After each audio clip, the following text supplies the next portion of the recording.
ಇನ್ನು ನಾಳೆ ಇವತ್ತು ರಾತ್ರಿನೇ ಕೇಂದ್ರ ಗೃಹ ಸಚಿವರು ಅಮಿತ್ ಶಾ ಅವರು ಬೆಂಗಳೂರಿಗೆ ಬರ್ತಿದ್ದಾರೆ. ನಾಳೆ ಬೆಳಿಗ್ಗೆ BSY ನಿವಾಸಕ್ಕೆ ಕೇಂದ್ರ ಗೃಹ ಸಚಿವರು ಭೇಟಿ ಕೊಡಲಿದ್ದಾರೆ. ಬೆಳಿಗ್ಗೆ 9:30ಕ್ಕೆ ಕಾವೇರಿ ನಿವಾಸಕ್ಕೆ ಭೇಟಿ ಕೊಡಲಿರುವ ಅಮಿತ್ ಶಾ ಅವರು ಮತ್ತೊಂದೆಡೆ ಮಾಜಿ ಸಚಿವರು ರೋಷನ್ ಬೇಗ್ ಇನ್ನೇನು ಪಕ್ಷ ಸೇರ್ತಾರೆ ಅನ್ನೋ ಊಹಾಪೋಹದ ಮಾತುಗಳು ಕೂಡ ಗುಸು ಚರ್ಚೆ ಕೂಡ ಕೇಳಿಬರ್ತಿದೆ. ಅದಾದರೆ ಅದರದೇ ಆದಂಥ ಒಂದಷ್ಟು ಬೆಳವಣಿಗೆಗಳು ಪರಿಣಾಮಗಳಿರ್ತವೆ. ಯಡಿಯೂರಪ್ಪನವರ ಮನೆಗೆ ಭೇಟಿ ಕೊಡೋದ್ರ ಹಿಂದೆ ಕೂಡ ಇದೆ ರಾಜಕೀಯ ಲೆಕ್ಕಾಚಾರ. ಸದ್ಯದ ಪರಿಸ್ಥಿತಿಯಲ್ಲಿ ಮತ್ತೊಮ್ಮೆ ಲಿಂಗಾಯತ ಮತಗಳನ್ನು ಕ್ರೋಢೀಕರಿಸೋದ್ರಲ್ಲಿ ಯಡಿಯೂರಪ್ಪನವರ ಪಾತ್ರ ಎಂಥದ್ದು ಅನ್ನೋ ತಿಳಿದಿರೋವಂಥ ಕೇಂದ್ರ ನಾಯಕರು ಖಂಡಿತವಾಗಿಯೂ ಯಡಿಯೂರಪ್ಪನವರಿಗೆ ಕೊಡಬೇಕಾದಂಥ ಪ್ರಾಮುಖ್ಯತೆಯನ್ನು ಎಲ್ಲ ರೀತಿಯಲ್ಲೂ ಇತ್ತೀಚಿನ ದಿನಗಳಲ್ಲಿ ಪ್ರತಿಯೊಂದು ಬಾರಿ ಭೇಟಿ ಕೊಟ್ಟಾಗಲೂ ಆ ರೀತಿಯ ಒಂದು ಮಹತ್ವವನ್ನು ಪ್ರಾಮುಖ್ಯತೆಯನ್ನು ಕೊಡ್ತಿದ್ದಾರೆ. ರೌಂಡ್ ಟೇಬಲ್ನಲ್ಲಿ ಇದ್ರ ಬಗ್ಗೆ ಚರ್ಚೆ. ರೋಷನ್ ಬೇಗಿಂದ ಶುರು ಮಾಡ್ಬೋದಾ? ರೋಷನ್ ಬೇಗ್ BJP ಸೇರ್ಬಿಟ್ರಾ ಅನ್ನೋದು ಪ್ರಶ್ನೆ ಇವಾಗಲ್ಲ. ಅವ್ರು ಯಾವಾಗ IMA ಕೇಸಲ್ಲಿ ಆಲ್ಮೋಸ್ಟ್ ಏನೋ ಖುಲಾಸೆ ಅಂತ ಆಯಿತು ಅವತ್ತಿಂದಾನು ಈ ಚರ್ಚೆ ನಡೀತಾ ಇದೆ. JDSಗೆ ಹೋಗ್ತಾರೆ ಅನ್ನೋದು ಮಾತಿತ್ತು. ಆದರೆ ಅವರು BJPಗೆ ಬರ್ತಾರೆ ಅನ್ನೋದಕ್ಕೆ ಕಾರಣಗಳೇನು ಯಾಕೆ ಕೇಳ್ತೀನಿ. ಇದೇ ಶಿವಾಜಿನಗರ್ನಲ್ಲಿ 2014ರಲ್ಲಿ if I am not wrong ಅಥವಾ 19ರಲ್ಲಿ ಅವರು ಪ್ರಧಾನಿ ಬಗ್ಗೆ ಆಡಿದಂಥ ಮಾತು ಬಳಸಿದಂಥ ಭಾಷೆ ಇವತ್ತಿಗೆ BJP ಅದನ್ನು ಮರೆತು ಬಿಡುತ್ತಾ ಅಂತ. ಪಟೇಲ್ ಪ್ಲೀಸ್. ಮಾರ್ಚ್ 14ರಂದು BJPಯ ದೆಹಲಿಯ ಕೇಂದ್ರ ಕಚೇರಿಯಲ್ಲಿ ಸೂಫಿ ಸಂವಾದ ಅಂತೇಳಿ ಮಹಾ ಅಭಿಯಾನ ನಡೀತಾ. ಅದು ಅಲ್ಪಸಂಖ್ಯಾತರ ದೇಶಾದ್ಯಂತ ಇರತಕ್ಕಂಥ ಅಲ್ಪಸಂಖ್ಯಾತ ಸೆಲೆಕ್ಟೆಡ್ ನಾಯಕರಲ್ಲಿ ಇವರು ಕೂಡ ಇನ್ವಿಟೇಷನ್ ಇತ್ತು. ಇವರು ಕೇಸರಿ ಶಾಲ್ ಹಾಕೊಂಡು ಭಾಗವಹಿಸಿದರು. ಇದು ಒಂದು ಭಾಗ. ಕಳೆದ ಚುನಾವಣೆಯಲ್ಲಿ ಕೂಡ ಇವರು ಟಿಕೆಟನ್ನು ಆಕಾಂಕ್ಷಿಯಾಗಿದ್ದರು. ಆದರೆ IMA ಕಾರಣಕ್ಕಾಗಿ ಇವರು ಆರೋಪಿಯಾಗಿದ್ದರು, ಜೈಲಲ್ಲಿದ್ದರು. ಈಗಲೂ ಕೂಡ ತನಿಖೆ ನಡೀತಿರುವಂಥದ್ದು. ಇದೇ ಕಾರಣಕ್ಕಾಗಿ ಇವರಿಗೆ ಬೈ ಎಲೆಕ್ಷನ್ಲಿ ರಾಜೀನಾಮೆ BJPಗಾಗಿ ರಾಜೀನಾಮೆ ಕೊಟ್ಟು ಬಂದರು. ಆದರೆ ಇವರಿಗೆ ಟಿಕೆಟ್ ಕೊಡಲಿಲ್ಲ. ಶರವಣನವರಿಗೆ ಟಿಕೆಟ್ ಕೊಟ್ಟರು. ಇದು ಎರಡನೇ ಭಾಗ. ಮೂರನೇದಾಗಿ IMA ಪ್ರಕರಣ ವಿಚಾರಣೆ ನಡೀತಿರುವಂಥದ್ದು. ಇದರ ನಡುವೆ ಇವರು BJP ಕೂಡ ಶಿವಾಜಿನಗರದಲ್ಲಿ ರಿಜ್ವಾನ್ ಅರ್ಷದ್ ವಿರುದ್ಧ ಸಮರ್ಥ ಅಭ್ಯರ್ಥಿ ಇಲ್ಲ, ಅಲ್ಲಿ ಅಲ್ಪಸಂಖ್ಯಾತ ಅಭ್ಯರ್ಥಿ ಇದ್ದರೆ ಸೂಕ್ತ ಅಂತ ಹೇಳೋದು ಅವ್ರ ಲೆಕ್ಕಾಚಾರ. ಯಾಕಂತೇಳಿದ್ರೆ ಈ ಹಿಂದೆ ಕಟ್ಟಾ ಸುಬ್ರಹ್ಮಣ್ಯ ನಾಯ್ಡಿದ್ರು. ಕಟ್ಟಾ ಸುಬ್ರಹ್ಮಣ್ಯ ನಾಯ್ಡಿದ ಸಂದರ್ಭದಲ್ಲಿ ಜಯನಗರ ಕಾನ್ಸ್ಟಿಟ್ಯೂನ್ಸಿ ಇತ್ತು, ಜಯಮಾಲ್ ಕಾನ್ಸ್ಟಿಟ್ಯೂನ್ಸಿ ಇತ್ತು. ಆಗ ಕಟ್ಟಾ ಸುಬ್ರಹ್ಮಣ್ಯ ನಾಯ್ಡು ಮತ್ತು ರೋಷನ್ ಬೇಗ್ರು ಒಂಥರ ರಾಜಕೀಯವಾಗಿ ಅಣ್ಣ ತಮ್ಮದಿದ್ದಾಗೆ. ನೀನು ನನಗೆ ಹೆಲ್ಪ್ ಮಾಡು, ನಾನು ನಿನಗೆ ಹೆಲ್ಪ್ ಮಾಡ್ತೀನಿ ಅನ್ನೋ ಕಾರಣಕ್ಕಾಗಿ ಇಬ್ಬರು ಗೆಲ್ತ್ಕೊಂಡು ಬರ್ತಿದ್ರು. ಅಲ್ಲಿ ಭಾರತೀಯ ಜನತಾ ಪಕ್ಷ ಅಂತ ನೋಡ್ತಿರಲಿಲ್ಲ, ಕಟ್ಟಾ ಸುಬ್ರಹ್ಮಣ್ಯ ನಾಯ್ಡು ಅಂತ ನೋಡ್ತಾ ಇದ್ರು. ಆದರೆ ಈಗ BJP ಕೂಡ ಬೆಂಗಳೂರು ಸಿಟಿಯಲ್ಲಿ ಒಬ್ಬ ಅಲ್ಪಸಂಖ್ಯಾತ ನಾಯಕ ಬೇಕು. ಆದರೆ ಒಂದು ಕಡೆ ಧರ್ಮ ಸಂಕಟ ಇದೆ. IMA ಪ್ರಕರಣ ಈಗ ಅದು ರೋಷನ್ ಬೇಗು ಮತ್ತು ಅವ್ರ ಕುಟುಂಬಕ್ಕೆ ಭಾಳಷ್ಟು ನಷ್ಟ ಉಂಟು ಮಾಡಿರುವಂಥದ್ದು. ಆದರೆ ಈಗ ಅವರು ನನಗೆ ಟಿಕೆಟ್ ಕೊಡಿ, ಇಲ್ಲ ನನ್ನ ಮಗ ರುಮಾನ್ ಬೇಗ್ ಆದರೂ ಟಿಕೆಟ್ ಕೊಡಿ ಅಂತ ಬೇಡಿಕೆ ಇಟ್ಟಿದ್ದಾರೆ. BJP ಅಲ್ಪಸಂಖ್ಯಾತ ಸೂಫಿ ಸಂವಾದ ಕಾರ್ಯಕ್ರಮಕ್ಕೆ ಸ್ವತಃ ಇನ್ವೈಟ್ ಆಗಿದ್ದಾರೆ ಮತ್ತು ಇವತ್ತು BJP ಕಚೇರಿಯಲ್ಲಿ ಕೂಡ ಕಾಣಿಸ್ಕೊಂಡಿದ್ದಾರೆ. ಬಹುತೇಕ ಅವರು BJP ಬಂದರೂ ಕೂಡ ಅವರು ಅಥವಾ ಅವರ ಪುತ್ರ ಶಿವಾಜಿನಗರದಿಂದ ಅಭ್ಯರ್ಥಿ ಆಗೋ ಸಾಧ್ಯತೆ ಇರುವಂಥದ್ದು. ರೈಟ್. ಅಮಿತ್ ಶಾ ಭೇಟಿ ನಾಳೆ ಬೆಳಿಗ್ಗೆ ಯಡಿಯೂರಪ್ಪನವ್ರ ಮನೆಗೆ. ಹಿಂದಿನ ಬಾರಿ ಅಮಿತ್ ಶಾ ಅವ್ರ ಭೇಟಿ ಕೊಟ್ಟಿದ್ದು ಸೋಮಣ್ಣ ಅವ್ರ ಮನೆಗೆ. ನಾವು ನೆನ್ಪಿಟ್ಕೊಂಡು ಮಾತಾಡಬೇಕು. ಈ ಬಾರಿ ಯಡಿಯೂರಪ್ಪನವ್ರ ಮನೆಗೆ ಬರ್ತಿದ್ದಾರೆ. ಈ ಭೇಟಿಯನ್ನು ನಾವು ಕೇವಲ ಸೌಜನ್ಯತೆ ಅಂತ ನೋಡ್ಲಿಕ್ಕಾಗೋದಿಲ್ಲ. ಇದರಿಂದ ಕೂಡ ಸಂದೇಶ ಇದೆ ಕಾರ್ಯಕರ್ತರಿಗೆ, ಸಮುದಾಯಕ್ಕೆ, ಪಕ್ಷಕ್ಕೆ. ಸಮುದಾಯಕ್ಕೆ ಸಹಜವಾಗಿ ಕಳೆದ 6 ತಿಂಗಳಿಂದ ಏನಾಗ್ತಾ ಇದೆ ಅನ್ನೋಂಥದ್ದು ಎಲ್ಲರೂ ಕೂಡ ಮಾಧ್ಯಮಗಳನ್ನು ನೋಡ್ತಾ ಇದ್ದೀವಿ, ನಾವು ವರದಿ ಮಾಡ್ತಾ ಇದ್ದೀವಿ. ಯಡಿಯೂರಪ್ಪನವರ ಜಪತಪ ಜೋರಾಗಿ ನಡೀತಾ ಇದೆ BJPನಲ್ಲಿ. ಅದು ಈ ಕ್ಷಣದ ಅನಿವಾರ್ಯತೆ ಕೂಡ ಹೌದು ಪಕ್ಷಕ್ಕೆ. ಅದು ಒಂದು ಅಂದರೆ ಸಮುದಾಯಕ್ಕೆ ಅಥವಾ ಯಡಿಯೂರಪ್ಪ ಬೆಂಬಲಿಗರಿಗೆ ಅಥವಾ ಯಡಿಯೂರಪ್ಪ ಪಕ್ಷದೊಳಗಿರುವಂಥ ಯಡಿಯೂರಪ್ಪ ವಿಜೇಂದ್ರ ಪರ ಕಾರ್ಯಕರ್ತರಿಗೆ ಕೊಡುವಂಥ ಸಂದೇಶ. ಇಲ್ಲಿ ಏನು ಸೋಮಣ್ಣ ಮತ್ತೊಬ್ಬರು ಯಾರೇ ಆರ್ಭಟ ಅಥವಾ ಏನೇ ಇದ್ರೂ ಕೂಡ ಯಡಿಯೂರಪ್ಪನವ್ರಿಗೆ ಸಿಗಬೇಕಾದಂಥ ಸ್ಥಾನಮಾನ ಸಿಗ್ತಾ ಇದೆ ಅನ್ನುವಂಥ ಸಂದೇಶ ಕೊಡೋದು. ಇನ್ನೊಂದು, ರಾಜ್ಯದ ಹಲವಾರು ಡಿಸ್ಟಿಕ್ ಯೂನಿಟ್ಗಳಲ್ಲಿ ಪಕ್ಷವನ್ನು ಬಿಡ್ತಾ ಇರುವಂಥವರು ಬಹುತೇಕ 90% ಯಡಿಯೂರಪ್ಪನವರು ಬೆಂಬಲಿಗರು. ಚಿಕ್ಕಮಗಳೂರು, ಮತ್ತು ನೀವು ಚಿಕ್ಕನಾಯಕನಹಳ್ಳಿ, ಮತ್ತು ನೀವು ಏನು ಹಿರೇಕೆರೂರು, ಈ ರೀತಿ ಯಾವುದೇ ಹುಬ್ಳಿ ಧಾರವಾಡ ಯಾವುದೇ ಜಿಲ್ಲಾ ಘಟಕಗಳನ್ನ ತಗೊಳ್ಳಿ, ಬಂಡಾಯ ಎದ್ದಿರುವಂಥದ್ದು, ಬೇಜಾರಾಗಿರುವಂಥದ್ದು, ಮತ್ತು ಬಹಿರಂಗವಾಗಿ ಆಕ್ರೋಶ ಅಥವಾ ಟಿಕೆಟ್ಗೆ ಫೈಟ್ ಇರುವಂಥದ್ದು, ಇವೆಲ್ಲವೂ ಕೂಡ ಯಡಿಯೂರಪ್ಪನವರ ಜೊತೆ ಒಂದು ಕಾಲದಲ್ಲಿ KJPಗೆ ಹೋಗಿ ವಾಪಸ್ ಬಂದಿರೋರು ಇರ್ಬೋದು ಅಥವಾ ಪಕ್ಷದಲ್ಲಿದ್ದು ಕೂಡ ಯಡಿಯೂರಪ್ಪನವ್ರ ಜೊತೆ ಇದ್ದಾರಂತಾರೆ. ಸೊ ಈ ಒಂದು ಸಂದರ್ಭದಲ್ಲಿ ಇವರ ಮೂಲಕವೇ ಯಡಿಯೂರಪ್ಪ ಬೆಂಬಲಿಗರಿಗೆ ಯಡಿಯೂರಪ್ಪನವ್ರನ್ನ ಭೇಟಿ ಮಾಡೋ ಮೂಲಕ ಏನು ಮೆಸೇಜನ್ನು ಪಾಸ್ ಮಾಡಿಸ್ಬೇಕಿದೆ, ಅದರ ಅನಿವಾರ್ಯತೆ ಏನಿದೆ ಈ ಕ್ಷಣಕ್ಕೆ. ಯಾಕಂದರೆ ನಾವು ಈಗಾಗಲೇ ಈ ಹಿಂದೆನೂ ಕೂಡ ಡಿಸ್ಕಸ್ ಮಾಡಿರೋ ರೀತಿ 5,000ನೇ ಇರ್ಬೋದು, 3,000ನೇ ಇರ್ಬೋದು, ಆಯಾ ಕಾನ್ಸ್ಟಿಟ್ಯೂನ್ಸಿಗಳಲ್ಲಿ ಅವರ ಬೆಂಬಲಿಗರು. ಆ್ಯಡ್ ಮಾಡ್ತೀನಿ, ಯಡಿಯೂರಪ್ಪನವರಿಗೆ ದೊಡ್ಡ ಸಂಕಷ್ಟ ಆಗಿದೆ. KJPಯಲ್ಲಿ ಇವ್ರ ಜೊತೆ ಇದ್ದವರು ಸಂಕಷ್ಟದಲ್ಲಿದ್ದ, ಅದೇ ಕಾರಣ ಬಾರಿ ಟಿಕೆಟ್ ಕೊಡ್ಸಕ್ಕಾಗ್ತಾ ಇಲ್ಲ ನೋಡಿ. ಅದೇ ಸುಮಾರು 30-40 ಜನರು ಯಡಿಯೂರಪ್ಪಗೆ ಭಾರಿ ಅತ್ಯಾಪ್ತರು ಟಿಕೆಟ್ ಕೇಳ್ತಾರೆ. ಯಡಿಯೂರಪ್ಪ ವಾಯ್ಸ್ಲೆಸ್ ಆಗಿದಾರಂತೆ, ನೋಡೋಣಪ್ಪ ಅಂತಿದಾರಂತೆ. ಅಂದ್ರೆ ಒಂದು ಟೀಮ್ ಕಳ್ಕೊಂಡಂಗೆ. ಇದಕ್ಕೆ ಕಾರಣನೂ ಇದೆ. ಈಗ ಒಂದು ಮಗ ಬೇಕು, ಇಲ್ಲ ಬೆಂಬಲಿಗ ಪಡೆಯಬೇಕು. ಈಗ ಅದೇ ಬೆಂಬಲಿಗರ ಶಕ್ತಿ ಮೂಲಕ ಏನು ಮಗನ ಮಗಂದು ಡಿಮ್ಯಾಂಡ್ ತಗೊಂಡ್ಬಂದು ಬೆಂಬಲಿಗರದ್ದು ಡಿಮ್ಯಾಂಡ್ ತಗೊಂಬ, ಸಮುದಾಯದ್ದು ಡಿಮ್ಯಾಂಡ್ ತಗೊಂಬ, ಹತ್ತದರಿ ಇತ್ತಪ್ಪು. ಈಗ ನಿಮ್ಗೆ ಮಗ ಬೇಕು ಅಥವಾ ನೀವು ಎಲ್ಲರನ್ನೂ ಅಕಾಮಡೇಟ್ ಮಾಡಿ ಅಂದ್ರೆ ಪಕ್ಷ ಹೇಗೆ ಅಕಾಮಡೇಟ್ ಮಾಡುತ್ತೆ? ಸರ್ವೆಗಳ ಆಧಾರದಲ್ಲಿ ನಾವು ಟಿಕೆಟ್ ಹಂಚಿಕೆ ಮಾಡಬೇಕು. ಇದೆಲ್ಲವನ್ನು ಕೂಡ ಯಡಿಯೂರಪ್ಪನವ್ರಿಗೆ ಮನವರಿಕೆ ಮಾಡೋದು ಮತ್ತು ಆ ಮೂಲಕ ಎಷ್ಟು ಸಾಧ್ಯ ಅಷ್ಟು ಡ್ಯಾಮೇಜ್ ಕಂಟ್ರೋಲ್ನ ಮಾಡಿ ಹೊರಗೆ ಹೋಗ್ತಾ ಇರೋವಂಥವ್ರನ್ನ ಹೇಗಾದರೂ ಮಾಡಿ ಉಳಿಸುವಂಥ ಪ್ರಯತ್ನ ನಿಮ್ಮದು. ಈಗ ಬಾಬುರಾವ್ ಚಿಂತನ್ಸೂರ್ ಅವ್ರ ಪ್ರಕರಣನೇ ಆಯಿತು. ನೀವು ಏನೇನೆಲ್ಲ ಕಳೆದ ಸಲ ಪ್ರಯತ್ನಗಳು ಮಾಡಿದ್ರಿ ಗೆಲುವಿಗೆ, ಎಲ್ಲೆಲ್ಲಿಂದ ಯಾರನ್ನ ಕರ್ಕೊಂಡು ಬಂದು ಹೇಗೆಲ್ಲ ಮಾಡಿ ಅದು ಆಪ್ರೇಷನ್ನು ಅಥವಾ ಏನೋ ವೈಬ್ರೇಷನ್ನು ಹೆಂಗೆ ಮಾಡಿದ್ರೆ ಅದು ನಿಮಗೆ ಬಿಟ್ಟಿದ್ದು, ಆ ರೀತಿ ಈ ಸಲನೂ ಮಾಡಿರೋಂಥ ಒಂದು ಮೆಸೇಜನ್ನು ಅವ್ರಿಗೂ ಕೊಡುವಂಥದ್ದು.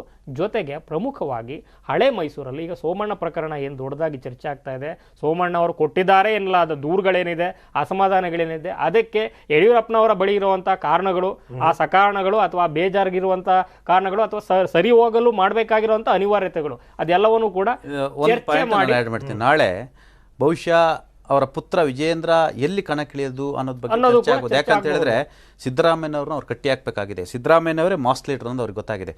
ವರುಣದಲ್ಲಿ ಒಂದು ವೇಳೆ ನಿಂತರೆ ಸದ್ಯಕ್ಕೆ ಚರ್ಚೆ ಆಗ್ತಿರೋಂಥದ್ದು ವಿಜೇಂದ್ರ ಬಿಟ್ರೆ ಇನ್ಯಾರೋ ಫಿಟ್ ಕ್ಯಾಂಡಿಡೇಟ್ ಅಲ್ಲ ಅಂತೇಳಿ. ಆಮೇಲೆ ಯಡಿಯೂರಪ್ಪನವ್ರು ಒಪ್ಪಕ್ಕೆ ರೆಡಿ ಇಲ್ಲ, ವಿಜೇಂದ್ರ ಒಪ್ಪಕ್ಕೆ ರೆಡಿ ಇಲ್ಲ. ಯಾಕಂದರೆ ಇಡೀ ಒಂದು ದೊಡ್ಡ ಸಮುದಾಯದ ವಿರೋಧವನ್ನು ಕಟ್ಕೋಬೇಕಾಗುತ್ತೆ. ಯಾಕಂದರೆ ಅವ್ರ ಫ್ಯೂಚರ್ ಲೀಡರ್, ಅವ್ರ ಗುರಿ ಮಿಷನ್ ಇರೋದು 2028 ನಾನು ಮುಖ್ಯಮಂತ್ರಿ ಅಭ್ಯರ್ಥಿ ಆಗಬೇಕು ಅಥವಾ ರಾಜ್ಯಾಧ್ಯಕ್ಷ ಆಗಬೇಕು. ಆ ಮುಖಾಂತರ ನಾನು ಈ ರಾಜ್ಯದ ವೈಯಕ್ತಿಕ ಮಟ್ಟದಲ್ಲೂ ಕೂಡ ಸಿದ್ದರಾಮಯ್ಯ ಯಡಿಯೂರಪ್ಪನವರ ಆಪ್ತತೆ ಮತ್ತು ಆತ್ಮೀಯತೆ ಹೇಗಿದೆ ಅಂತ ಗೊತ್ತು. ಅವ್ರ ಕಾರ್ಯಕ್ರಮ ಹಾಗಾಗಿ ಬಂದಿದ್ದಂಥ ಮಾಜಿ ಮುಖ್ಯಮಂತ್ರಿ, ಕರೆದಿದ್ದಂಥ ಇಬ್ಬರು ಮಾಜಿ ಮುಖ್ಯಮಂತ್ರಿಗಳು ಬಂದಿದ್ದವರು ಇವರು ಗುಣಗಾನ ಮಾಡಿದ್ರು ಸಿದ್ದರಾಮಯ್ಯ ಅವರು. ಯಡಿಯೂರಪ್ಪನವರ 75 ವರ್ಷದ ಕಾರ್ಯಕ್ರಮ, ಅಭಿನಂದನಾ ಗ್ರಂಥ, ಇಂಥವೆಲ್ಲ ಬಿಡುಗಡೆ ಎಲ್ಲವನ್ನು ಮೀರಿ ಪಕ್ಷದ ನಿರ್ದೇಶನ. ಮತ್ತೆ ಆ ಕ್ಷಣದಲ್ಲಿ ನೋಡಿ, ನೀವು ಏನು ಹುಬ್ಳಿ ಧಾರವಾಡ ಏರ್ಪೋರ್ಟ್ ನಲ್ಲಿ ಲಾಂಜಲ್ಲಿ ಮಾತಾಡ್ತಾರೆ ಅಥವಾ ಬೇರೆ ಬೇರೆ ಕ್ರೂಷಿಯಲ್ ಸಂದರ್ಭಗಳಲ್ಲಿ ಇವ್ರು ಭೇಟಿಗಳಾಗ್ತವೆ. ಎಲ್ಲರಿಗಿಂತ ಮುಂಚಿತವಾಗಿ ಹೇಳ್ತಾರೆ ಕೋಲಾರದಲ್ಲಿ ಸ್ಪರ್ಧೆ ಮಾಡಲ್ಲ ಅಂತ. ಅದಕ್ಕೆ ಮುಂಚಿತವಾಗಿ ಘೋಷಣೆ ಮಾಡ್ತಾರೆ ಮಗ ಶಿಕಾರಿಪುರದಲ್ಲಿ ನನ್ ಬಿಟ್ರೆ ನೆಕ್ಸ್ಟ್ ಅಂತ. ಎಲ್ಲವೂ ಕೂಡ ಕನೆಕ್ಟಿಂಗ್ ಡಾಟ್ಸ್ ತರ ಇದಾವೆ. ಹಾಗಾಗಿ ನಾಳೆ ಅಮಿತ್ ಶಾ ಬಂದಂತ ಸಂದರ್ಭದಲ್ಲಿ ಒಂದು ವೇಳೆ ರಾಜಕೀಯ ಕಾರಣಕ್ಕಾಗಿ ನಿಮ್ಮ ಮಗನ್ನ ಕಣಕ್ಕಿಳಿಸ್ಬೇಕಂತ ಮನವಿ ರಿಕ್ವೆಸ್ಟ್ ಮಾಡಿದ್ರೆ ಇಲ್ಲ ಅನ್ನಕ್ಕಾಗಲ್ಲ. ಯಾಕಂದ್ರೆ ನ್ಯಾಷನಲ್ ಲೀಡರು ಅಮಿತ್ ಶಾ ಇಂದ ಯಡಿಯೂರಪ್ಪನಿಗೆ ಬಹಳಷ್ಟು ರಾಜಕೀಯವಾಗಿ ಸಹಾಯ ಆಗಿದೆ. ಈ ಗೇಮ್ ಪ್ಲಾನ್ ಕೂಡ ನಾವು ತೆಗೆದಾಕೊಂತಿಲ್ಲ. ರಾಜಕಾರಣದಲ್ಲಿ ಏನು ಬೇಕಾದ್ರೂ ಆಗ್ಬೋದು. ಅಲ್ಲ, at the end of the day Suttur ಮಠ ಇರುವಂತಹ ಕ್ಷೇತ್ರ ಅದು. ಅಲ್ಲೇ ಇವರು ಲಿಂಗಾಯತರ ಒಂದು ಪ್ರಭಾವವನ್ನು ಬಳಸ್ಕೊಳ್ಳಿಲ್ಲ ಅಂದ್ರೆ ಇನ್ನೆಲ್ಲಿ. ಆದ್ರೆ ನೀವು ಹೇಳಿದ ಪಾಯಿಂಟ್ ಒಂದು ಕರೆಕ್ಟ್ ಇದೆ. ಕುರುಬ ಸಮುದಾಯವನ್ನ ವಿರುದ್ಧ ಮಾಡ್ಕೊಳ್ಳುವಂತ ಸಾಧ್ಯತೆಯಲ್ಲಿ not only OBC, over all Kuruba. ಒಂದು ಎಕ್ಸಾಂಪಲ್ ಕೊಡ್ತೀನಿ. JDS ಸಿದ್ದರಾಮಯ್ಯನ ಟಾರ್ಗೆಟ್ ಮಾಡಿದ ಕಾರಣಕ್ಕಾಗಿ ಇವತ್ತವರಿಗೆ ಈ ರಾಜ್ಯದಲ್ಲಿ ಹತ್ರ ಒಂದು 25-30 ಸೀಟ್ ಲಾಸ್ ಆಗ್ತಾ ಇದೆ. ಯಾಕಂದ್ರೆ ಬಿಕಾಸ್ ಆಫ್ ಎಲ್ಲ ವರ್ಗಗಳ ಮತಗಳು. ಅದು ಯಾಕಂತ ಈಗೆಲ್ಲ ಎಜುಕೇಟೆಡ್ಸ್ ಇದ್ದಾರೆ. ಮೊದಲು ತರಲ್ಲ. ಈಗ ಒಂದು 25 ವರ್ಷದಿಂದ ರಾಜಕಾರಣ ಬೇರೆ, ಈಗಿನ ರಾಜಕಾರಣ ಬೇರೆ. ಪ್ರತಿ ಸೆಕೆಂಡ್ ಅಪ್ಡೇಟ್ ಸಿಗುತ್ತೆ. ವಾಟ್ಸಪ್ಗಳಿದ್ದಾವೆ, TV ಮಾಧ್ಯಮಗಳಿದ್ದಾವೆ, ಸೋಷಿಯಲ್ ಮೀಡಿಯಾ ಇದೆ, ಎಲ್ಲವೂ ಕೂಡ ಅನುಕೂಲ ಆಗುತ್ತೆ. ಇದು ಆಮೇಲೆ ವಿಜೇಂದ್ರ ಫ್ಯೂಚರ್ ಲೀಡರ್ ಆಗೋಂಥವ್ರು ಎಲ್ಲರೂ ಸಪೋರ್ಟ್ ಬೇಕು. ಸ್ವತಃ ಶಿಕಾರಿಪುರದಲ್ಲಿ ಕುರುಬರು ಕನಿಷ್ಠ 25-30 ಸಾವಿರ ವೋಟರ್ಸ್ ಇದ್ದಾರೆ. ಶಿವಮೊಗ್ಗದಲ್ಲಿ ಒಳ್ಳೆ ವೋಟರ್ಸ್ ಇದ್ದಾರೆ. ಆ ಉತ್ತರ ಕರ್ನಾಟಕದಲ್ಲಿ ಅವ್ರದ್ದು ಪ್ರಭಾವ ಇದ್ದೇ ಇದೆ. ವಿಜೇಂದ್ರ ಮುಂದೆ ಲೀಡರ್ ಆಗೋಂಥವ್ರು. ಲೀಡರ್ ಆಗೋಕ್ಕಿಂತ ಮೊದಲೇ ಸಮುದಾಯನ ಎದುರಾಕೊಂತಾರ. ಆಮೇಲೆ ಆ ಸಮುದಾಯ ಸುಮ್ಮನೆ ಇರ್ತಾರ, ನಮ್ಮ ದೊಡ್ಡ ನಾಯಕನ ಸೋಲ್ಸಕ್ ಬಂದ್ರು, ಎಮೋಷನಲ್ ವಿಷಯ. ಮತ್ತೆ ಒಬ್ಬ ಮುತ್ಸದ್ದಿ ರಾಜಕಾರಣಿಗೆ ಅಥವಾ ಅನುಭವಿ ರಾಜಕಾರಣಿಗೆ ಇದರ ಪರಿಣಾಮಗಳು ಏನಾಗುತ್ತೆ ಅನ್ನೋದು ಚೆನ್ನಾಗಿ ಈಗಾಗಲೇ JDSಗೆ ಅದು ಆಗಿದೆ. ಯಡಿಯೂರಪ್ಪನವರೇ ಬಹುಶಃ ಬುದ್ಧಿ ಹೇಳ್ಬೋದು. ಮತ್ತೆ ಯಡಿಯೂರಪ್ಪನವ್ರಿಗೂ ಕೂಡ ಅದರ ಅರಿವಿರೋದ್ರಿಂದ ಯಾವ ರೀತಿ ಇದನ್ನ ಹ್ಯಾಂಡಲ್ ಮಾಡ್ತಾರೆ ಅನ್ನೋದು ನಾಳೆ ಭೇಟಿಯಲ್ಲಿ ಖಂಡಿತ ಗೊತ್ತಾಗುತ್ತೆ. ಕುತೂಹಲಕಾರಿ. ಹೊರಡೋಣ ಅಲ್ಲಿಂದ ಕೋಲಾರಕ್ಕೆ. ಕೋಲಾರದಿಂದ ಸಿದ್ದರಾಮಯ್ಯನವರು ವಾಪಸ್ ಆಗೋದು ಫಿಕ್ಸ್ ಅನ್ನೋ ಪ್ರಶ್ನೆ ನಮ್ಮ ಮುಂದೆ ಮತ್ತೊಮ್ಮೆ ಬರೋದಕ್ಕೆ ಕಾರಣ ಏನಪ್ಪಾ ಅಂದ್ರೆ KH ಮುನಿಯಪ್ಪ ಕ್ಷೇತ್ರದಿಂದ ಸ್ಪರ್ಧೆ ಡೌಟು. ಕೋಲಾರದಿಂದ ವರುಣದಿಂದ ಫೈನಲ್ ಆಗುವಂತ ಪರಿಸ್ಥಿತಿ ಇದೆಯಾ? ಈಗ ಇಲ್ಲಿ ಬಣ ರಾಜಕಾರಣ ಅನ್ನೋದು ಕೋಲಾರದಲ್ಲಿ ಹೇಗೆಲ್ಲ ನಡೀತಾ ಬಂದಿದೆ ಅನ್ನೋದು ನಮಗೆ ಗೊತ್ತಿದೆ. ಅಲ್ಲಿ ಕೆಲವು ಕಾಂಗ್ರೆಸ್ ನಾಯಕರು ಸಿದ್ದರಾಮಯ್ಯನವ್ರನ್ನ ಕರ್ಕೊಂಬರೋದಕ್ಕೆ ಕಾರಣ ಕೂಡ ಅದೇ. ನಮ್ಮಲ್ಲೇ ಒಡಕುಗಳಿದೆ, ನೀವು ಬಂದ್ರಾರು ನಿಮ್ಮ ಹೆಸರು ಹೇಳ್ಕೊಂಡು ನಿಮ್ಮ ಕಾರಣದಿಂದ ಇಲ್ಲಿನ ರಾಜಕಾರಣದಲ್ಲಿ ಒಗ್ಗಟ್ಟು ಮೂಡುತ್ತೆ. ಆ ಒಗ್ಗಟ್ಟು ಮೂಡೋದ್ರಿಂದ ನಾವೆಲ್ಲ ಒಂಚೂರು ಗೆದ್ಕೋತೀವಿ ಅಂತ ಕೆಲವು ಕಾಂಗ್ರೆಸ್ ನಾಯಕರ ಲೆಕ್ಕಾಚಾರ ಇರ್ಬೋದು. ಆದರೆ ಇವತ್ತಿಗೂ ಅಸಹಕಾರದ ನಡೆಯನ್ನು ಮುಂದುವರಿಸಿದ್ದಾರೆ KH ಮುನಿಯಪ್ಪ ಅವರು. ಇಲ್ಲಿ ದೇವನಹಳ್ಳಿನಲ್ಲಿ KH ಮುನಿಯಪ್ಪ ಅವ್ರಿಗೆ ಟಿಕೆಟ್ ಕೊಡಬಾರ್ದು ಅನ್ನೋ ಬೇಡಿಕೆಯನ್ನು ಕಾಂಗ್ರೆಸ್ ಕಾರ್ಯಕರ್ತರೇ ಮುಂದಿಟ್ಟಿರುವಂಥದ್ದು. ಅಟ್ ದ ಸೇಮ್ ಟೈಮ್ ಸಿದ್ದರಾಮಯ್ಯನವರ ಆಪ್ತ ಬಣ ಏನು ಮಾಡ್ತಿದೆ, ಕೋಲಾರದಲ್ಲಿ KH ಮುನಿಯಪ್ಪ ಅವರ ಅಸಹಕಾರದಿಂದಾನೇ ಸಿದ್ದರಾಮಯ್ಯನವರ ಸ್ಪರ್ಧೆಯ ಮುಂದೆ ಒಂದು ಪ್ರಶ್ನೆ ಚಿಹ್ನೆ ಮೂಡಿದೆ ಅಂತ ಆದರೆ ಅವ್ರಿಗೆ ಯಾಕೆ ನಾವು ಇಲ್ಲಿ ರಾಜಕಾರಣವನ್ನು ಮುಂದುವರ್ಸೋದಕ್ಕೆ ಬಿಡಬೇಕು? ಅವ್ರಿಗೆ ಯಾರು ಬೇಡವಾದವ್ರು ಇದ್ದಾರೆ ಅವ್ರನ್ನೇ ಕರ್ಕೊಂಬಂದು ಪಕ್ಷದಲ್ಲಿ ಅವಕಾಶ ಕೊಡಿ, ಬೆಳೆಸೋಣ ಅವ್ರನ್ನ. ನಾವು ಮಾತನಾಡ್ತಿರೋದು ಕೊತ್ನೂರು ಮಂಜುನಾಥ್ ಬಗ್ಗೆ. ಕೊತ್ನೂರು ಮಂಜುನಾಥ್ ಅವರು ಹಿಂದೆ ಮುಳಬಾಗಿಲಿನಲ್ಲಿ ಶಾಸಕರಾದಂಥವರು, ಅದೇ ಪ್ರದೇಶದವರು, SC ಸಮುದಾಯಕ್ಕೆ ಸೇರಿದಂಥವರು. ಅಲ್ಲಿಗೆ KH ಮುನಿಯಪ್ಪ ಅವರ ವಿರುದ್ಧ ಇವ್ರನ್ನ ನಿಲ್ಲಿಸಿದ್ರು ಕೂಡ ದಲಿತನಿಗೆ ಅನ್ಯಾಯ ಅನ್ನೋ ಆ ಆ್ಯಂಗಲ್ ಬರೋದಿಲ್ಲ. ಯಾಕಂದರೆ ಇವರು ದಲಿತರೇ ಇದ್ದಾರೆ, ಇವರು SC ಇದ್ದಾರೆ. ಇವ್ರ ಬಗ್ಗೆ ಒಂದು ಫೇಕ್ ಕಾಸ್ಟ್ ಸರ್ಟಿಫಿಕೇಟ್ ಅನ್ನೋದು ಒಂದು ವಿವಾದ ಇತ್ತು ಅವತ್ತಿನ ದಿನಕ್ಕೆ, ಅದು ನಿವಾರಣೆ ಆಗೋಯ್ತು. ಅಲ್ಲಿಗೆ ಖಚಿತ ಆಯಿತು ಇವರು SC ಸಮುದಾಯಕ್ಕೆ ಸೇರಿದ್ದಾರೆ ಅಂತ. ಇದು ಹೇಗೆ ಮಲ್ಲಿಕಾರ್ಜುನ್ ಖರ್ಗೆ ಅವರ ಸೋಲಿಗೆ ಮತ್ತೊಬ್ಬ ದಲಿತರೇ ಕಾರಣ ಆಗಿದ್ರು, ಇಲ್ಲೂ ಕೂಡ ಅದೇ ರೀತಿಯ ರೀಪ್ಲೇಸ್ಮೆಂಟ್ ಥಿಯರಿ ಕಾಂಗ್ರೆಸ್ಸು ಅನುಸರಿಸುವಂತೆ ಕಾಣ್ತಿದೆ. ರೌಂಡ್ ಟೇಬಲ್ನಲ್ಲಿ ಇದ್ರ ಬಗ್ಗೆ ಒಂದು ಕ್ವಿಕ್ ಚರ್ಚೆ. ಈಗ ಕೋಲಾರದಿಂದ ವಾಪಸ್ ಬಂದುಬಿಟ್ರೆ ಏನೆಲ್ಲ ಆಗೋಗುತ್ತೆ ಪಟೇಲ್? ಅಂದರೆ ಯಾವ ರೀತಿಯ ಸಂದೇಶ? ನೀವು ಗೆಲ್ಸ್ಕೊಳಕ್ಕಾಗಲಿಲ್ಲ, ನಿಮ್ಮ ಪಕ್ಷದಲ್ಲೇ ಒಗ್ಗಟ್ಟು ಸ್ಥಾಪನೆ ಆಗಲಿಲ್ಲ, ನಿಮ್ಮ ಹೆಸರಿಂದ ನೀವೇನು ರಾಜ್ಯ ಪ್ರವಾಸ ಮಾಡ್ತೀರಿ, ನೀವೇನು ಮಾಸ್ ಲೀಡ್ರು ಅಂತ ರಾಜಕೀಯ ವಿರೋಧಿಗಳು ಕೇಳ್ತಾರೆ. ನಾವೇನೇ ಹೇಳ್ಬೋದು. ಪ್ರಶ್ನೆ ಇರೋದು ಅದರ ಪರಿಣಾಮಗಳ ಬಗ್ಗೆ. ಕೋಲಾರಿಂದ ವಾಪಸ್ಸು ಹತ್ರ ಆಯ್ತಾ ಈ ನಿರ್ಧಾರ ಅಂತ? ನಿಮಗೆ ಆರಂಭದಿಂದಲೂ KH ಮುನಿಯಪ್ಪನವರವರಿಗೆ ಅಸಹಕಾರನೇ ತೋರಿಸಿದ್ರು. ಯಾಕಂತೇಳಿ ಕೋಲಾರದಲ್ಲಿ ಒಂದು ಸಿದ್ದರಾಮಯ್ಯ ಬಂದರೆ ಇಡೀ ಮುನಿಯಪ್ಪ ಪೊಲಿಟಿಕಲ್ ಕೆರಿಯರೇ ಮುಗ್ದಂಗೆ, ಇಡೀ ಜಿಲ್ಲೆಯಲ್ಲೇ ಅವ್ರ ಕಂಟ್ರೋಲ್ ಮುಗ್ದಂಗೆ. ಯಾಕಂದರೆ ಸಿದ್ದರಾಮಯ್ಯ ಬಂದರೆ ಮುಗೀತು ಇದು. ಹಂಗಾಗಿ ಆರಂಭದಿಂದಲೂ ಮುನಿಯಪ್ಪನವರು ವಿರೋಧ ವ್ಯಕ್ತಪಡಿಸಿದರು. ಮೊನ್ನೆ ಕೂಡ ದೆಹಲಿಯಲ್ಲಿ ಮುನಿಯಪ್ಪನವರು ಮಾರ್ಚ್ 21ನೇ ತಾರೀಕು ಅವ್ರದ್ದು ಕೋಲಾರ ರೌಂಡ್ಸ್ ಇತ್ತು. ಅವ್ರು ಇಷ್ಟು ದಿವಸ ಅಸಹಕಾರ ಕೊಡ್ತಿದ್ರಂತೆ. ಇದ್ದಕ್ಕಿದ್ದಂಗೆ ಅವ್ರು ದೇವನಹಳ್ಳಿ ಕ್ಲಿಯರ್ ಆದ ತಕ್ಷಣ ಸರ್ ನಾಳೆ ಎಷ್ಟೊತ್ತಿಗೆ ಹೊರಟುಬಿಡೋಣ ಅಂದ್ರಂತೆ. ನೀರು ನಡೆಯಯ್ಯ, ನಿಲ್ಲಯ್ಯ, ನಾನು ನಿಲ್ಲಲ್ಲಯ್ಯ ಕೋಲಾರದಲ್ಲಿ, ಒಂದೇ ವರ್ಡಲ್ಲಿ ನಾನು ನಿಲ್ಲಲ್ಲಯ್ಯ ಕೋಲಾರದಲ್ಲಿ ಅಂತೆ. ಈಗ ಏನಾಗಿದೆ ಅಂತೇಳಿ ಕೊತ್ತನೂರು ಮಂಜುನಾಥ್ ಈಗ MP ಎಲೆಕ್ಷನ್ ಅವ್ರ ಸೋಲಿಗೆ ಕೊತ್ತನೂರು ಮಂಜುನಾಥ್, ರಮೇಶ್ ಕುಮಾರ್ ಎಲ್ಲ ಓಪನ್ ಆಗಿ ಇಳಿದ್ರು. ಬಿಕಾಸ್ ಆಫ್ ಅಲ್ಲಿ ಇವರು ಕಂಟಿನ್ಯೂಸ್ ಅಲ್ಲಿ ಹಿಡ್ತಾ ಮತ್ತು ಅಲ್ಲಿ ಲೋಕಲ್ ಪಾಲಿಟಿಕ್ಸ್, ಇವರು ಪಾಲಿಟಿಕ್ಸ್ ಮಾಡಿದ್ದಾರೆ. ಅವ್ರನ್ನ ಸೋಲ್ಸಕ್ಕೆ ಇವ್ರು ಪಾಲಿಟಿಕ್ಸ್ ಮಾಡಿದ್ರೆ ಅದಕ್ಕೆ ಇವ್ರನ್ನ ಸೋಲ್ಸಕ್ಕೆ ಅವ್ರು ಪಾಲಿಟಿಕ್ಸ್ ಮಾಡಿದರು. ಈಗ Kothanur Manjunath very strong leader, ಅವ್ರನ್ನ ಅಂಡರ್ ಎಸ್ಟಿಮೇಟ್ ಮಾಡೋಂಗಿಲ್ಲ. ಕೊತ್ತನೂರು ಮಂಜುನಾಥ್ ಅವ್ರನ್ನೇ ಕೋಲಾರದಲ್ಲಿ ನಿಲ್ಲಿಸ್ಬೇಕಂದ್ರೆ ಡಿಸೈಡ್. ಯಾಕಂದರೆ ಅವರು ದಲಿತ ಸಮುದಾಯದವರು. ಆಮೇಲೆ ಸಿದ್ದರಾಮಯ್ಯ ನಿಲ್ಲಿಸಿದ್ರು ಅಂತೇಳಿ ಕುರುಬರು ಓಟ್ ಹಾಕ್ತಾರೆ, OBC ಓಟ್ ಹಾಕ್ತಾರೆ, ಅಲ್ಲಿರ್ತಕ್ಕಂಥ ಅನಿವಾರ್ಯ ಅಲ್ಪಸಂಖ್ಯಾತರು ಓಟ್ ಹಾಕ್ತಾರೆ ಅಂತ ಅವ್ರ ಲೆಕ್ಕಾಚಾರ. ಈಗ ಮುನಿಯಪ್ಪ ವಿರೋಧ ಮಾಡೋಂಗಿಲ್ಲ. ಯಾಕಂದ್ರೆ ದೇವನಹಳ್ಳಿ ಟಿಕೆಟ್ ಕೊಟ್ಟಿದೆ. ಅವರ ಮಗಳು KGFನಲ್ಲಿ ರೂಪಾ ಶಶಿಕಲ್ ಅವರಿಗೆ ನಿಂತಿದ್ದಾರೆ. ಒಂದು ವೇಳೆ ವಿರೋಧ ಮಾಡಿದ್ರೆ ದಲಿತನ ವಿರೋಧ ಮಾಡ್ದಂಗೆ ಆಗುತ್ತಾ? ಹಾಗಾಗಿ ಒಳ್ಳೆ ಗೇಮ್ ಪ್ಲ್ಯಾನ್ ಇದು. ನೀನು ನನಗೆ ಮಾಡೋದಲ್ಲ, ನಾನು ನೋಡಿ ಹೆಂಗೆ ಮಾಡ್ತೀನಿ ರಾಜಕೀಯ. ಇದು ಒಂದು ಕಾಂಗ್ರೆಸ್ ಒಳಗಡೆನ ಗೇಮ್ ಪ್ಲ್ಯಾನ್. ಈಗ ಅವ್ರ ಜೊತೆ ಚರ್ಚೆ, ಆ್ಯಕ್ಚುಲಿ ಸ್ವತಃ ಸಿದ್ದರಾಮಯ್ಯ ಅವರ ಟೀಮು ಕೊತ್ತನೂರು ಮಂಜುನಾಥ್ ಜೊತೆ ಚರ್ಚೆ ನಡೀತಿದೆ. ಈ ಹಿಂದೆ ಕೂಡ ಕೋಲಾರದ ಕ್ಷೇತ್ರದ ಮೇಲೆ ಸ್ವಲ್ಪ ಆಸಕ್ತಿ ಇಟ್ಕೊಂಡಿದ್ರು ಕೊತ್ತನೂರು ಮಂಜುನಾಥ್ ಅವರು. ಈಗ ನಿಖಿಲ್ ನೋಡಿ, ಇವರು ಸಿದ್ದರಾಮಯ್ಯ ಅವರಿಗೆ ಇದರ ಅನಿವಾರ್ಯತೆ ಎಷ್ಟಿದೆಯೋ ಏನೋ ಗೊತ್ತಿಲ್ಲ. ಯಾಕಂದರೆ ಕಡೆ ಎಲೆಕ್ಷನ್ ಎಲ್ಲಿ ನಿಲ್ಲಪ್ಪ, ಹೇಗೆ ಗೆಲ್ಲಿ, ಮುಖ್ಯಮಂತ್ರಿ ಹೆಂಗೆ ಮುಂದೇನೋ ಅಂತ 10 ಲೆಕ್ಕಾಚಾರಗಳಿದ್ದಾರೆ ಈ ಕ್ಷಣಕ್ಕೆ.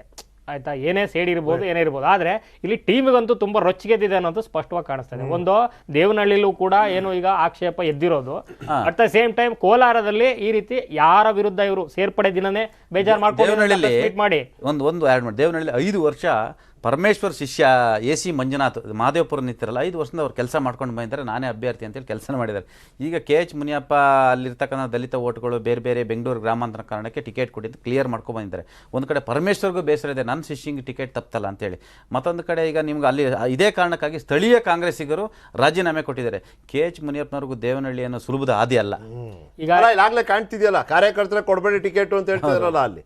ಈಗ ಅವ್ರಿಗೂ ಅಷ್ಟು ಈಸಿ ಇಲ್ಲ. ಇನ್ಫ್ಯಾಕ್ಟ್ ಅವ್ರು ಇನ್ನ ಮುಳುಬಾಗ್ಲು ಮಂಜುನಾಥ್ಗೆ ಏನಾದ್ರು ತೊಂದರೆ ಮಾಡಬೇಕು ಅಂತ ಅಲ್ಲೂ ಹೋಗಂಗಿಲ್ಲ, ಇಲ್ಲೇ ಹತ್ತಿದೆ ನೋಡ್ಕೊಳ್ಳೋದಕ್ಕೆ. ಎಕ್ಸಾಕ್ಟ್ಲಿ. ಈಗ ಬಹುಶಃ ಇವರಿಬ್ಬರ ಏನೋ ವರ್ಚಸ್ಸು ಅಥವಾ ಇಬ್ಬರ ಏನೋ ಜಿದ್ದಾಜಿದ್ದಿಯ ಇದರಲ್ಲಿ ಕೋಲಾರ ಕಾಂಗ್ರೆಸ್ ಮತ್ತು ದೇವನಹಳ್ಳಿ ಲೆಕ್ಕಾಚಾರ ಎರಡೂ ಕೂಡ ಬುಡಮೇಲಾಗುತ್ತೆ ಅನ್ಸುತ್ತೆ. ಯಾಕಂದ್ರೆ ಈಗಾಗಲೇ ಏನು 20 ವರ್ಷದಿಂದ ಒದ್ದಾಡ್ತಾ ಇದ್ದಾರೆ ಕಾಂಗ್ರೆಸ್ ಅವರಲ್ಲಿ, ಏನೂ ಮಾಡೋಕ್ಕಾಗದೆ ಏನೋ ಒಂದು ಭರವಸೆ ಮೂಡಿತ್ತು.